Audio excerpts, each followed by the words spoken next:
En 2018, le journaliste Frédéric Pommier publie Suzanne, un récit fort et personnel dans lequel il nous raconte l'histoire de sa grand-mère.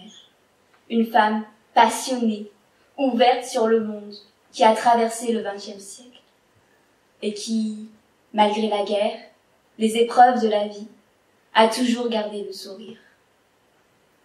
À 95 ans, elle doit s'installer dans un EHPAD, un établissement d'hébergement pour personnes âgées dépendantes. Sa vie bascule. Humiliation quotidienne, manque d'hygiène, infantilisation.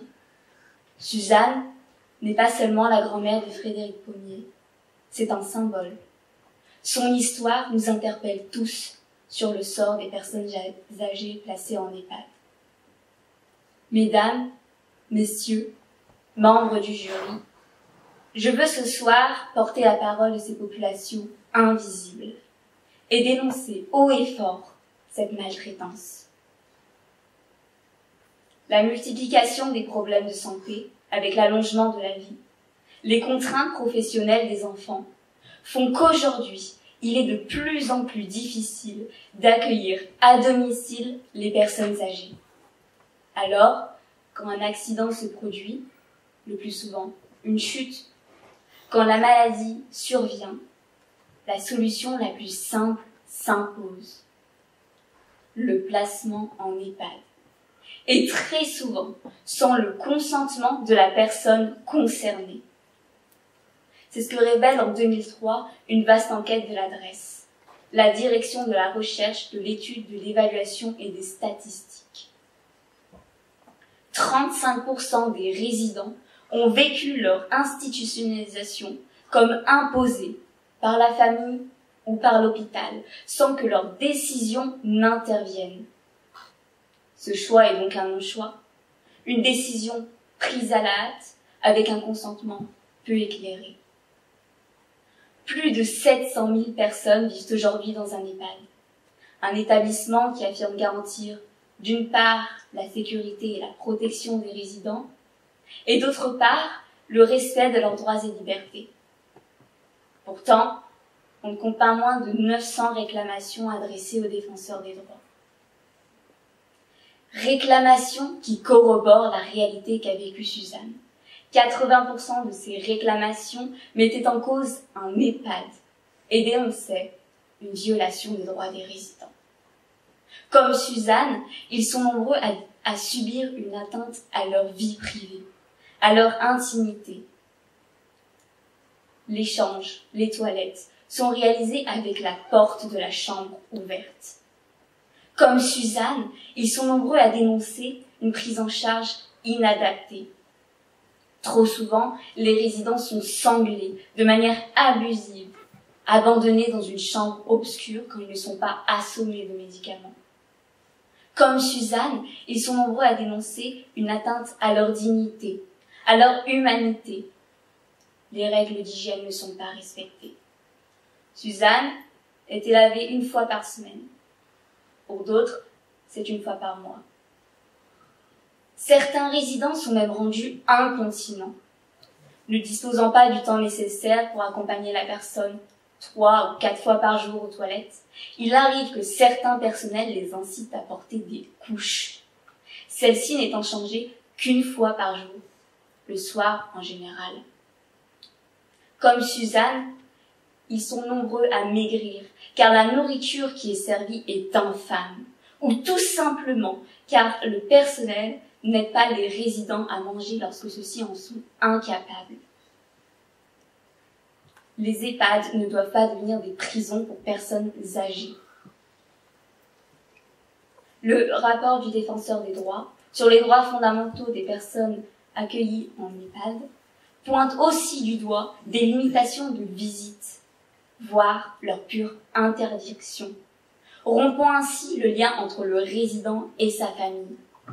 Mais encore, des limitations d'aller et venir, sans qu'aucune contre-indication médicale ne soit indiquée.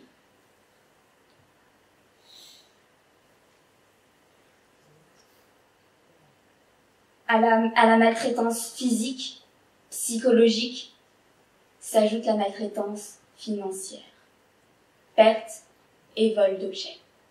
Prêts non désirés, conduisant à des situations de surendettement. Ou encore des dons ou des legs à des associations mal intentionnées. Ces atteintes à ces droits fondamentaux s'est même accentuée au cours de la crise sanitaire que nous connaissons tous depuis mars 2020. Comme le rappelle Claire Hédon, défenseur des droits, dans une interview accordée au journal Le Monde en mai 2021, le droit à la vie privée et familiale a été grandement entravé au cours de la crise sanitaire et de façon bien plus importante pour les personnes résidant en EHPAD que pour le reste de la population. Pourtant, la loi du 2 janvier 2002 avait pour objectif de développer le droit des résidents. Et une charte des droits et libertés des personnes accueillies en EHPAD avait même été adoptée en 2003. Tout le monde s'accorde pour dire que le personnel fait un travail remarquable. Frédéric Pommier, le petit-fils de Suzanne, les qualifiant de héros. Les infirmiers, les soignants dénoncent eux-mêmes cette situation. Tous dénoncent un manque de moyens, de personnel, de formation. On compte ainsi un aide-soignant pour 4 résidents et seulement un infirmier pour 17 personnes âgées. Ce ratio s'avère largement insuffisant pour accueillir et s'occuper dignement de personnes âgées de 85 ans en moyenne et souffrant de problèmes de santé. Concrètement, le personnel se doit d'aller vite. 6 à 7 minutes pour une douche et pas le temps de discuter, car un autre résident attend. Par manque de personnel, moins d'1 heure est consacrée à chaque résident pour les tâches de base. Le réveil, les médicaments, les toilettes ou les repas. Épuisé, sous pression, le personnel est conscient que dans ces conditions, il leur arrive de perdre patience, d'être irrespectueux. Au manque de personnel s'ajoute un manque d'organisation, de gestion de la part des directions des établissements. Comme le rappelle la vaste enquête de Victor Castanet, publiée en janvier 2022, Les Fossoyeurs. Si un plan vieillissement a été établi en 2016, prévoyant d'injecter 700 millions d'euros alloués à l'accompagnement de l'autonomie des personnes âgées, il est encore trop tôt pour en voir les effets. Probablement s'avérera-t-il insuffisant, et il y a urgence. Selon l'INSEE, 25% de la population aura plus de 65 ans d'ici 2040, contre 20% en 2020. 4 millions seront en situation de perte d'autonomie ou de handicap.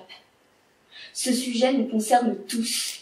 Il est donc urgent d'agir, de multiplier les solutions alternatives, comme le maintien à domicile, et de placer au cœur du débat démocratique la question de la prise en charge des personnes âgées. Mesdames, messieurs, exigeons des candidats et candidates à l'élection présidentielle qui placent au cœur de leur programme cette question, pour que le cas de Suzanne ne se répète pas, et qu'enfin, nous, solidaires de nos anciens, leur offrions une fin de vie acceptable.